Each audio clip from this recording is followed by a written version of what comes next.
Şehit o balalarımızın hesabına ham rahat yaşayır. Bizim oğullarımızın hesabına uşaqlar oynuyor. Hamı evinde rahat yatır. Allah bütün şehitlere rahmet eylesin. Kabirleri nurla dolsun. Allah bir şehit ailelerin ürəyinə su səpsin, mələkləri göndersin. Dözmək olmur, çok çətindir, çok.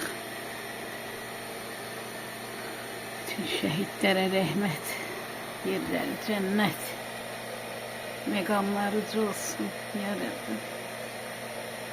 Resulallah.